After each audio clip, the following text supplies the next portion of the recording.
loňském roce dosáhli jedovničtí minigolfisté historického úspěchu, když postoupili do nejvyšší soutěže družstev, tedy Extraligy. Tím se zařadili po bok absolutní špičky a navázali tak na individuální úspěchy v kategoriích jednotlivců.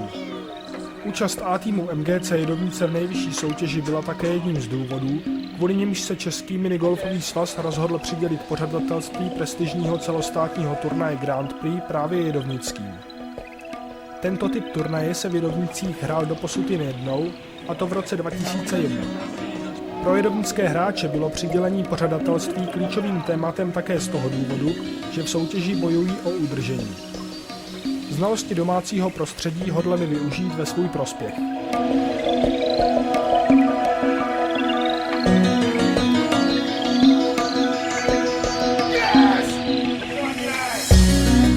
V neděli 6. června se na hřišti MGC Jedovnice hrálo předposlední kolo dlouhodobé soutěže družstev, v jejímž rámci probíhá také soutěž jednotlivců.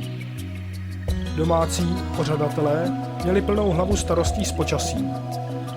Vždyť ještě ve středu před turnajem bylo hřiště plné vody a domácí hráči měli co dělat, aby se jim podařilo připravit důstojné podmínky, jaké turnaj žádá. Pro zachování šance na udržení v extralize potřeboval domácí tým obsadit alespoň 4. příčku a s tímto cílem také do turnaje vstupoval. Konečné 3. místo bylo velkým překvapením. Úspěch v soutěži družstev dal vyniknout také jednotlivcům.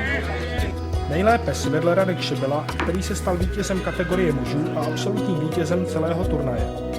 Odehrál svůj historicky nejlepší turnaj a vylepšil svůj osobní rekord na 4 okruhy, které zvládl na neuvěřitelných 84 úderů, tedy v průměru 21 úderů na kolo. Připomeňme, že jeden okruh se v minigolfu rovná 18 jamkám. Jedno kolo se dokonce Radkovi podařilo dokončit na 19 úderů. Svým výkonem předčil celou českou reprezentaci a překvapil tak nejen spoluhráče, ale i českou minigolfovou špičku. Dalšího skvělého úspěchu dosáhl Josef Rimpler v kategorii starších seniorů, když tuto vyhrál s celkovým součtem 95 úderů.